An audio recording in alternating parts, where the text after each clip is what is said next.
I enlisted basically to get away from poverty. I was trying to better my life. I wanted to go to college and I couldn't afford it. When the Iraq War was officially declared, I was 2 weeks due.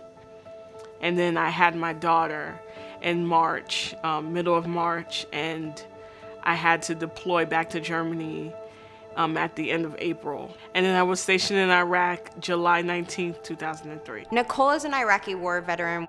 Because of her service to this country, she suffered from PTSD, and many years ago, she had a PTSD experience that led her daughter to be placed in foster care. She sought treatment, she got the help she needed, and for over 6 years has been engaged in therapy and has been a great mother to her child.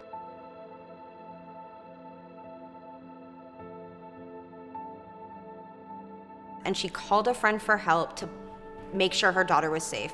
The friend then called the city, and as a result, her daughter was removed and placed in foster care.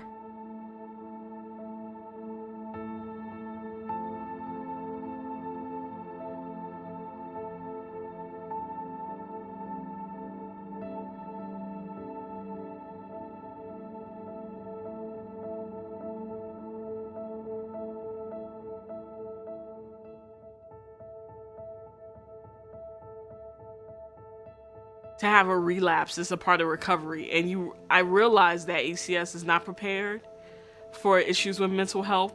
You have no idea when it's going to come, and you could be doing everything right to address your post-traumatic stress disorder.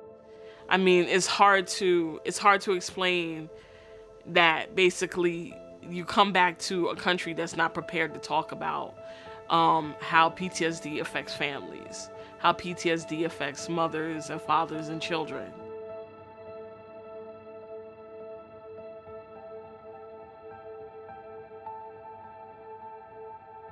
Because of Shiloh's age, who was 12 at the time this case happened, the court said she could have unsupervised visits with her mother as long as they can confirm that she was getting the services she needed to get. She was getting services through the VA and had been for many years. She trusted her therapist there, but ACS wasn't familiar with the VA. They hadn't worked with many veteran clients who were receiving services there, and it became an issue in court. The city wanted to know every little possible detail of everything she was talking about in therapy. That was then used against her, that it took a really long time for the case to progress because ACS kept saying, we don't have enough information to feel safe about giving unsupervised visits. Mental illness is complicated, and the city's right to be concerned. But what we find is that for so many of our clients, they're not given the benefit of the doubt, and they're presumed to be incapable because of their mental health issues, where parents of means would probably be deemed to be capable from the start.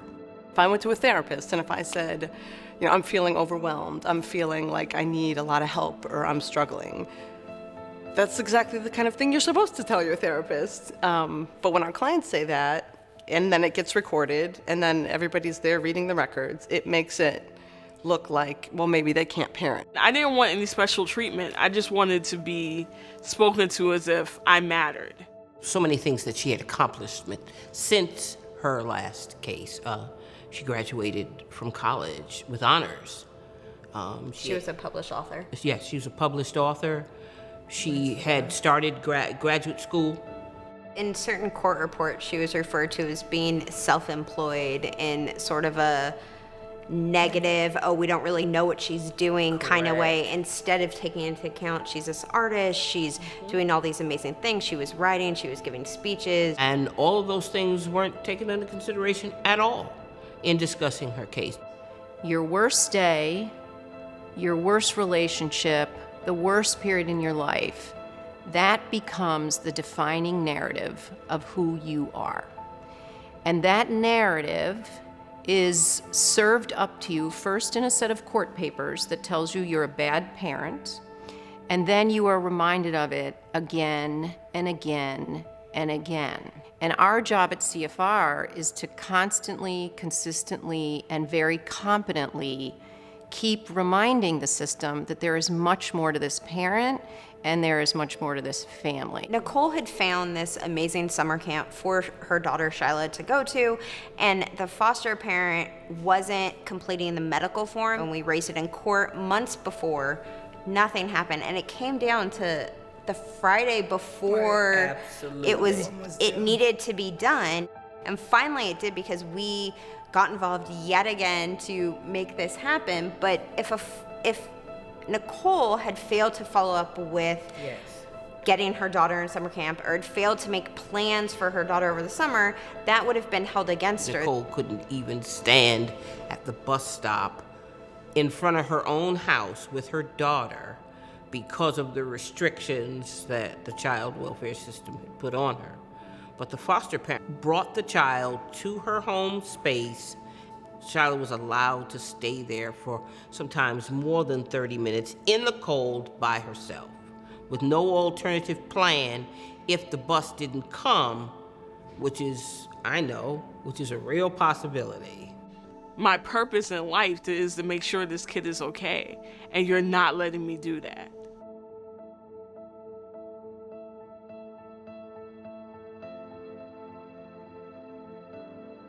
Because Nicole's daughter was a preteen at the time, she was viewed as old enough to have her own opinions, rightly so, but that meant that she was dragged into certain conversations that are tough for a parent to see their daughter being a part of.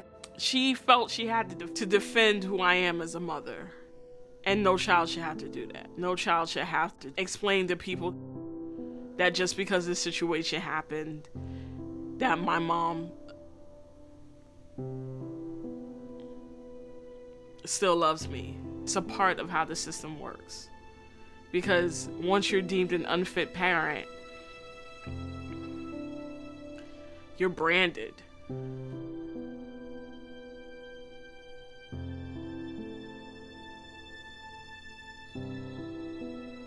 I'm fearful every day if Shyla gets locked out of the house if she leaves her keys.